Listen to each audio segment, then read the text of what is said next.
The China Open now into the semifinals, and we have a pretty interesting matchup in store in the semis with Paula Badosa, red hot as of late, taking on Coco Gauff, who up until this tournament had been struggling as of late. So pretty big matchup here. And for me, guys, I'm going to give you my prediction right at the top in this one, and then I'll kind of break things out. I want to hold you guys and make you guys wait around to hear that prediction. And for me, I'm going to stick with Paula Badosa to stay hot. Now, for Badosa, look what she did, in the lead up to the U.S. Open, winning a tournament, playing very well at the Cincinnati Open, then making it to the quarterfinals of the U.S. Open, where she was outplaying Emma Navarro in that last set that she ended up losing. And in that set was just a mental collapse. She was cruising in that one. That was very upsetting and disappointing to see from Badosa, especially given the way she had been playing.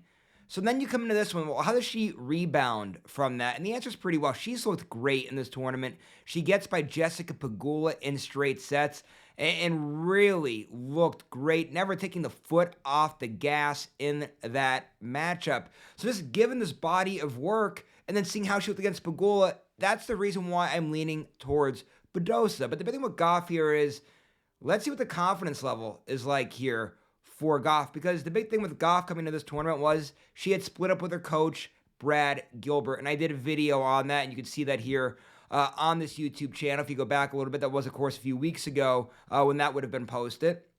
But when that news came out, that was kind of a very big deal. I think a lot of people were maybe shocked by it, and the question was, well, how does Gauff respond? And the answer so far has been pretty well. She's into the semifinals here at the China Open. Now, I will say, despite the fact that she's here, it's been a little rough, right? We're seeing her dropping sets a lot here in this tournament. She doesn't look as polished as Badosa does. And you guys know with Gauff, that forehand could tend to struggle at times and kind of be her Achilles heel, if you will. And then we even saw her in the U.S. Open struggle on the serve, a little bit more uncharacteristic there for Gauff in that one. But still, we've seen the struggles out of Gauff enough. Now, Badosa is playing very well, not only as of late, but she's healthy again, which has been a big thing for her. So with this one, I guess it's going to come down to, can Gauff keep balls in play and force Badosa to eventually break down, much like what we saw in that matchup with Emma Navarro in the U.S. Open. But Badosa, just the way she's been playing right now, it's going to be an uphill battle for Gauff, in my personal opinion. Now, Gauff, listen, when she's on top of her game, can absolutely beat anybody. Wouldn't be surprised if this one goes to Gauff at all. But for me, just looking at Badosa's body of work as of late, given that power game that's been surging right now from her, I just really like what she's putting together here on the tennis courts. I really like Paula Badosa in this matchup. And who knows? Anything's possible here in this tournament. This could be a big-time championship victory for Badosa if she's able to really buckle down and win this whole entire tournament. Now, again, got to get by Gauff.